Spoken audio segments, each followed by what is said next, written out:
Mga pop-ups, this is day 4 ng iniwan ng Paro-Paro. And, naging, nakikita niyo yung guhit na yan. Ito pa. Naging higad na agad? Higad na agad sila? Teka, hindi makita sa ano. Ubus na naman ng dahon. Yan na yung kakainin nila.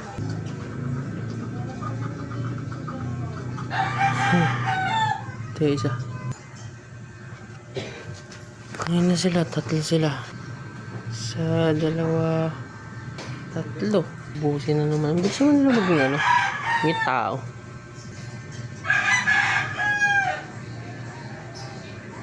Ayun, nabawas na nga isang dahon eh. Ako sa mga kumain nun. Bilis naman nilang ano, mabuo.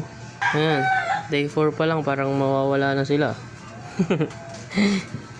Ayan, so day 4 ang update sa kanila yung naging ano na sila. Naging higad na sila. Na maliit. Higad! Naging higad pa lang sila. Mga pop-ups, day 4 pa rin. Active na siya oh.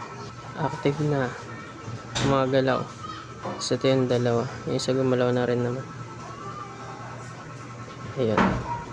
And habang nagdidilig ako kanina, napansin ko meron din pala dito. Eh, kawawa naman yung kalamansi natin. Ito. Ayun, nauubos na. Ubos na siya mga pop-ups. And meron pa dito. Yung itim na yan. Tingnan natin.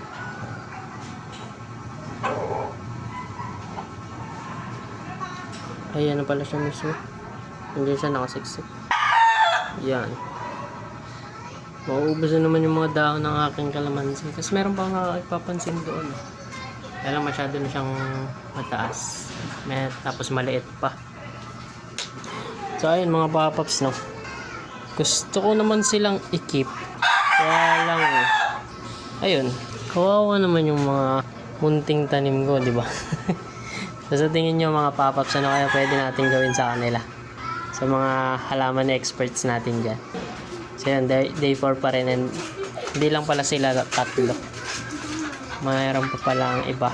Bali sila ay dalawa dito, tatlo, 4, tapos sa likod pa 5. So ito po, yun, 6, 7. Tapos meron pa dun sa taas 8. So 8 pala sila. Hindi ko lang sure kung hindi ko pa nakikita yung iba. So help nyo ako mga pop-ups na kung paano natin sila i-keep or kung anong gagawin natin sa kanila para hindi naman ma-destroy yung munting tanim natin. Follow for day 5.